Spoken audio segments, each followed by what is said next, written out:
Local farm broadcaster Jared White covers the local agriculture news you need to know. Hear his reports by downloading the free WHOW mobile app. Your own home without the maintenance. If you're 55 or better, a beautiful Liberty Village villa could be yours. This is Erin, and I invite you to come take a tour of our move-in ready villa. Click the Liberty Village icon at DeWittDailyNews.com. Simply the finest. DeWittDailyNews.com is the area's leading local news source 24 hours a day, 7 days a week. Get the latest local news, obituaries, police blotter, weather forecast, and more with no paywall. Head to DeWittDailyNews.com to get the local information you need to know. WHOW, the Big 1520 AM, 92.3 FM, and 106.5 FM across central Illinois is promoting our great communities again this January. It's the WHOW Hometown Tour, doing our live broadcast with community officials and leaders on Wednesday, January 12th from 9 to 10 in the morning. Listen as we interview local officials and talk about the community pride that Lincoln has when the WHOW Hometown Tour live broadcast airs Wednesday, January 12th from 9 to 10 a.m. This WHOW Hometown Tour stop is brought to you by Peasley Funeral Home. Visit their website at PeasleyFuneralHomes.com. Lincoln Printers. For more information, visit their website at LincolnPrintersInc.com. Carpet House. Go to their website at thecarpethouselincolnil.com. Me Realty. Check out their website at merealty.com for more information. It is 7 minutes after 7 o'clock here on this Friday morning. We start the day under mostly clear skies in Clinton. Temperatures at this time at 0 degrees, and it feels like 2 below zero in Clinton here on this Friday morning. Local information that makes a difference. Here's your regional weather. A wind chill advisory expires here soon. Sunny today with temperatures around 15 degrees. Wind chills between 5 and 15 below zero today with a calm west-northwest wind. Clear in the overnight tonight, a low near 12. Wind chills tonight between 0 and 5 degrees. Could see some early freezing rain Saturday. Rain mixed with freezing rain into the late afternoon and evening, with just becoming rain after 5 p.m. Saturday temperatures in the mid-30s. Early rain showers Saturday night. Lows in the mid-30s. Cloudy skies early Sunday with a gradual clearing. Temperatures dropping into the lower 20s throughout the day on Sunday. Into next week, Monday sunny, a high of 23, and Tuesday sunny, a high of 30 degrees. Again, that wind chill advisory expires here shortly this morning, and again, becoming mostly sunny on this Friday. Across central Illinois here this morning, it is mostly clear. Right now in Bloomington, temperatures at 3 degrees below zero, 3 degrees below zero in Hayworth, 2 below in Leroy and Farmer City. It's 1 below in Champaign, 0 in Monticello and Decatur, a degree below zero in Mount Pulaski, 3 below in Lincoln, 0 in Springfield, 4 degrees below zero in Peoria. Again, in Clinton, 2 degrees below zero. It feels like 2 degrees below zero. Winds are calm from the west-northwest, 78% humidity, and 10 miles of visibility here on this Friday morning. Get the latest in local weather at DeWittDailyNews.com. From regional radio, DeWittDailyNews.com, and the WHOW app. This is local information making a difference. Top of the morning. Thanks for being with us. I'm your host today, Seth Lawrence, and news time is 9 o'clock. Coverage of news is brought to you by Baum Chevrolet Buick in Clinton, your Silverado headquarters. The Warner Library late last year announced a special exhibit on democracy in America that would be coming from the Smithsonian Institution, and it is here and ready for the public to view. Executive Director of the Clinton Library, Bobby Perryman, says while the scaled-down exhibit is still large, it offers a lot of great information, artifacts, and unique displays to tell the story of democracy in America. So this exhibit is called Voices and Votes, Democracy in America, and it highlights America's history of civic action and the results of that action. This was actually an exhibit that was at the Museum of American History at the Smithsonian Institution in Washington, D.C. It has been scaled down for small institutions and actually is traveling the nation. We had to apply to the Illinois Humanities Council for a grant to get this exhibition here, and we were one of 6 institutions in the state that are getting it, so we are very excited. It's a really wonderful exhibit with information, obviously, but also artifacts and interactive elements that just share the story of democracy in America and how common people have helped shape the nation. Basically, yes, it's just, whereas at the Smithsonian, I don't know if you've ever been to it, but it's obviously very large, and this would take up multiple rooms at the actual Smithsonian exhibit. They've pared it down to just the most essential information so it can actually fit in our physical space. But it's still pretty large. It takes up our entire museum room, which is a decent-sized room. If you've ever been in it, it's about 5 or 6 large freestanding panels that have information all the way around, along with artifact cases and screens that have games and videos and other information as well. Part of the grant to receive the exhibit was for recipients to display stories of local democracy in their communities. Perryman indicates they have a trio of stories they are telling about democracy in DeWitt County. So we are telling 3 different stories of democracy history here in DeWitt County. The first is about what were called farmers' Granges, the farmers' Grange movement in the 1870s. Farmers felt that they were being ripped off by the railroads, and they felt that they weren't being represented in government. So they actually had a movement to start running for political office to try to get proper representation for themselves. So they took that initiative, which I thought was really interesting. The second story is about Dr. Bernard Pugh. He was Clinton mayor from 1936 to 1951, and he was arrested several times for everything from adultery to bribery while he was mayor, but he kept getting reelected. So I found his story interesting because on the one hand, he was obviously a corrupt individual, but on the other, he did a lot of great things for Clinton, like huge improvements to the hospital.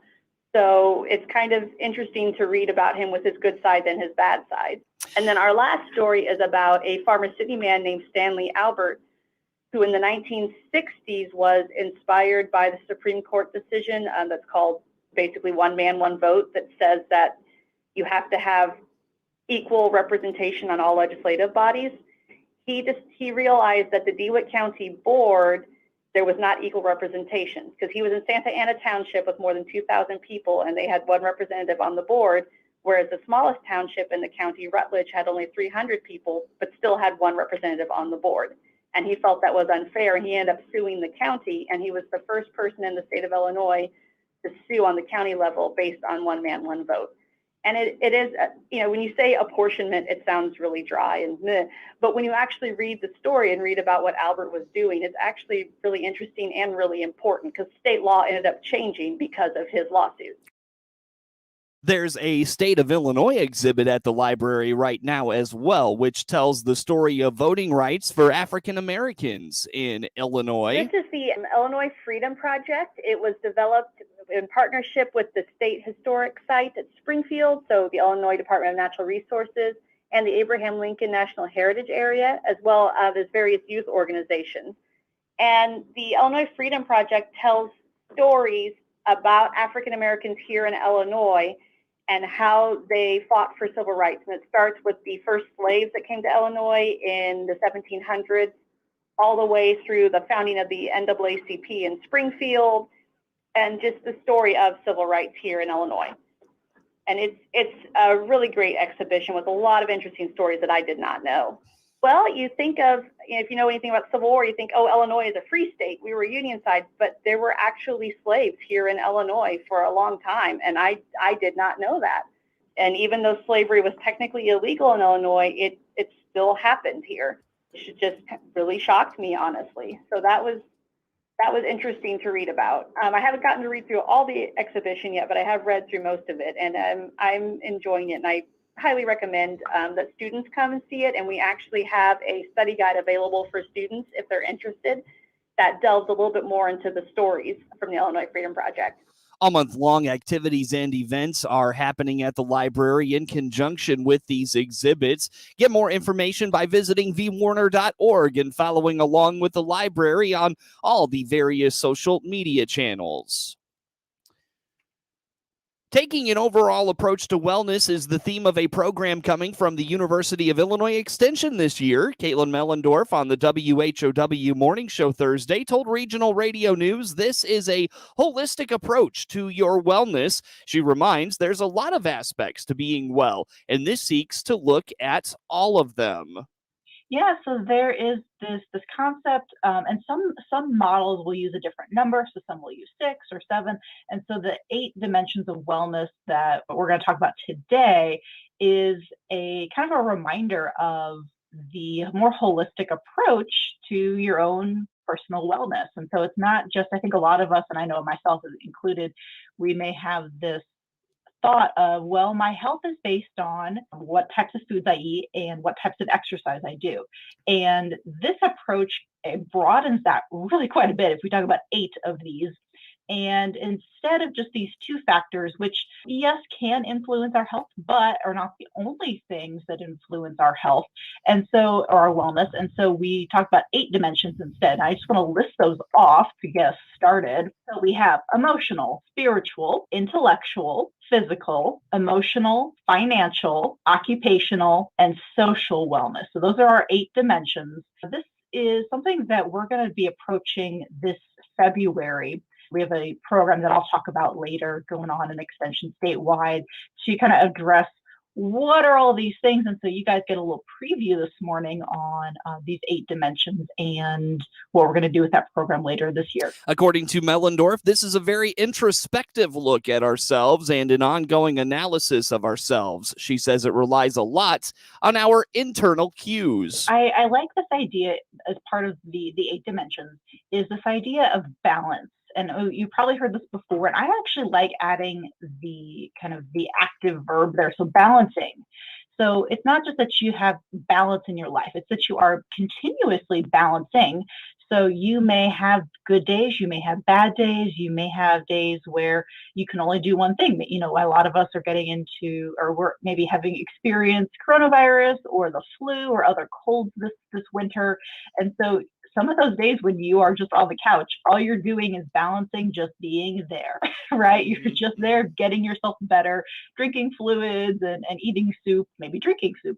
And so I like this idea of balancing. And so you may have parts of your wellness in these different dimensions that you're really strong at already. So for example, maybe you feel like you have really strong spiritual wellness. So maybe you feel like you have a good, strong spiritual practice and you are feeling very confident in your spirituality, but maybe you're struggling more with your social wellness. Maybe you're feeling isolated or you're having a lot of challenges with connecting to your community or to your friends or to your family.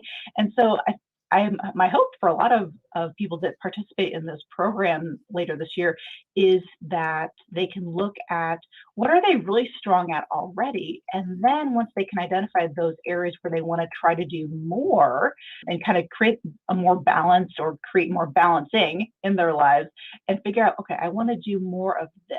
And so I like that idea of balance or balancing because you are going to shift and some days you're going to be more focused on one area of wellness than another.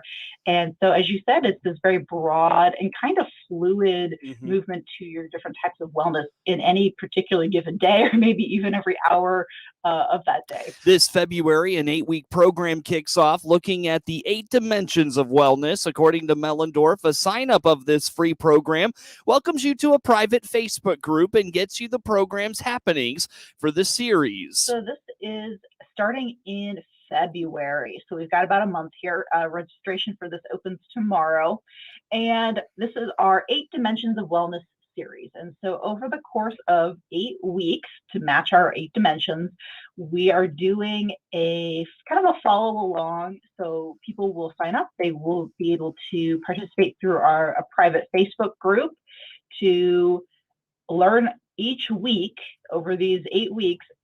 1 week will cover a particular dimension of wellness. And so we are going to start off with me, actually. I'm going to kick us off on February the 7th with vocational wellness. So looking at creating, the values and interests that you want within your job, within your school, within your career, and other places So we're going to kick off with Vocational Wellness. And so when you sign up for this, you will get access to the private Facebook group and the activities that will go along each week with each particular dimension. And so then we'll be able to get you more in depth on what each of these different types of wellnesses, if that's the right word, are. And so you'll get more in depth. You'll get to practice some of these activities, to practice what we talked about before the break about creating balance or balancing within a particular day or week or, hour possibly, to figure out, which areas of wellness do I want to learn more about? Which ones am I really doing well at right now? Which ones are maybe more challenging for me right now? And I want to learn a little bit more about those. And it's just a good way to participate. And so we do encourage you, come sign up for those.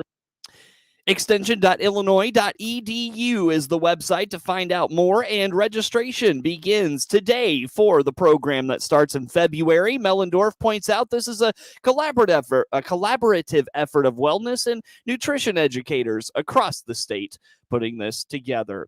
It's 21 minutes after the hour here on this Friday morning under clear skies in Clinton, temperatures at 0 degrees here in Clinton this morning.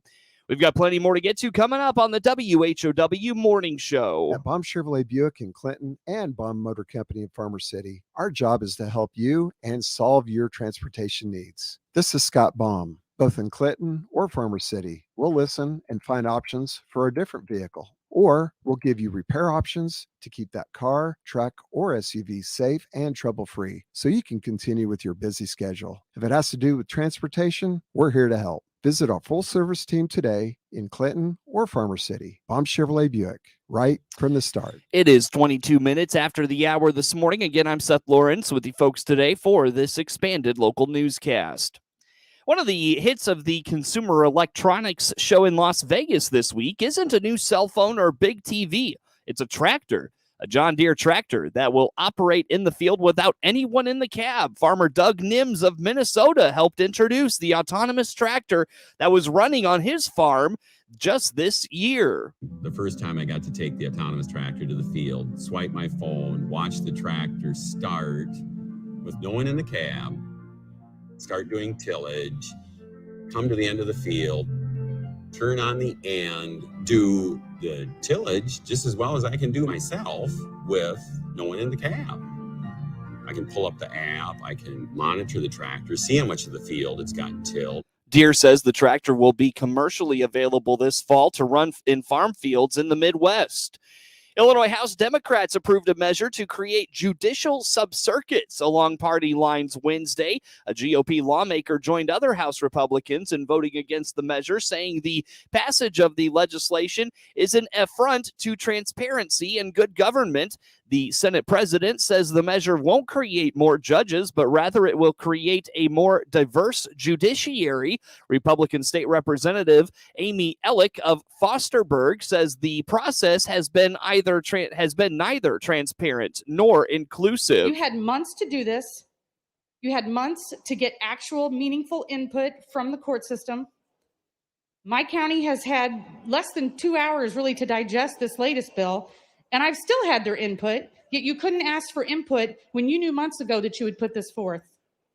How sad that our judges didn't even have time to respond to their associations.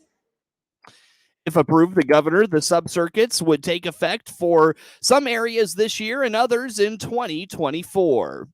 The Illinois lawmakers voted this week to further fine-tune major police and criminal justice reforms passed last year. Supporters say the changes to the so-called SAFE-T Act are part of compromise worked out with law enforcement groups, allowing more time to implement some of the original reforms. But Representative Deanne Mazzocchi of Elmhurst isn't happy with any part of this legislation or the original measures. This bill is not making more people safe. This is a bad bill. It was a bad bill when it was first passed. It's a bad bill today. And the Democrats are once again privileging criminals over people who want to abide by the law. Bill sponsor Representative Justin Slaughter of Chicago says allowing more time to implement some of the sweeping changes will make a solid reform package even better. When you look at what we're doing on pretrial fairness, and detainee rights. It signifies to communities all across the state, especially communities of color, that we're serious about addressing the many disparities that we see in our criminal justice system. The latest bill also lets suspects being detained make 3 phone calls within 3 hours. Republicans criticize that component, saying the suspect could be using those calls to intimidate witnesses. This week marked the final days of the Legislative Inspector General, Carol Pope. The job entails oversight of lawmakers and handling complaints against them. Republican Jill Tracy is upset that Pope is leaving without a replacement. We will have a gap, and some things are very time-sensitive complaints and need action. Democrats say Tracy and other Republicans have blocked good faith efforts to move names forward in the appointment process, blocking 2 candidates who worked for Republican Governor Bruce Rauner and are both former federal prosecutors. For the second year in a row, Illinois Comptroller Susana Mendoza is announcing a break for struggling taxpayers. Low to moderate income taxpayers will not have outstanding fines like parking tickets deducted from their refunds this year, says Comptroller Mendoza. You know, a $100 ticket that has doubled to $200 and take that from someone's tax return who, you know, barely makes more than minimum wage for an entire year is just really overly burdensome. Mendoza stresses taxpayers will have to pay their fines eventually, just not this year. We want to make sure that we're really helping and targeting the working class folks in Illinois, giving them a little bit of a break at a time when I think they clearly need one. And that money could be better spent on making a mortgage payment or a rent payment or, frankly, pay for medicines in the middle of a pandemic. That deferment does not apply to overdue child support, which will still be deducted. Illinois Comptroller Mendoza is also announcing full repayment of a federal loan taken out to cover COVID medical expenses. Comptroller Mendoza says her office has made the final payment on the $2 billion loan, taking another important step towards restoring fiscal responsibility. And not only have we paid off that debt, but we paid it off 2 years early, which is remarkable, and that will save taxpayers about $82 million in interest payments. The final payment on the $2 billion loan has been sent 2 years ahead of schedule. Even better, this saves taxpayers $82 million, according to Comptroller Mendoza. Nobody should like to see interest payments accruing, which is essentially like setting taxpayer dollars on fire. And any chance I get to save taxpayer dollars, I'm going to try to do that. So this is an opportunity for us to show fiscal discipline.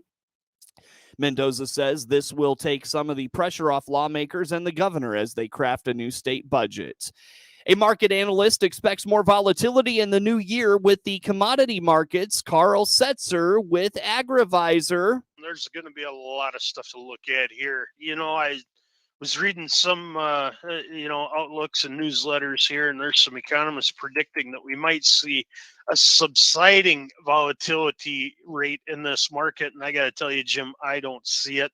I think we remain volatile, heavy volatility in the markets, especially over the next 3 to 6 months. I wouldn't doubt we see a very continued trend from what we had to end out 2021. With an emphasis on South America and South American weather. And I think that carries right over into the new crop production season for the United States. And of course, these outside markets, heavy volatility there. That US dollar screaming higher to start the new year, up over 500 points here. Nothing that I'm seeing here has subsided. Setzer says the market is also awaiting the new World Ag Supply and Demand Estimates, or WASDE report, which will be released on January the 12th. Coverage of news today is brought to you by Baum Chevrolet Buick in Clinton, your Silverado headquarters. Get the latest in local news anytime at DeWittDailyNews.com. As we come up on 7:30 here on this Friday morning, stay with us for network news, network sports, and local sports. Clinton Lady Maroons basketball and Monticello girls basketball both in action last night. We've got recaps of those two games coming your way in our look at local sports. With SRN News, I'm Jeremy House in Washington. The Supreme Court is taking up two major Biden administration efforts to bump up the nation's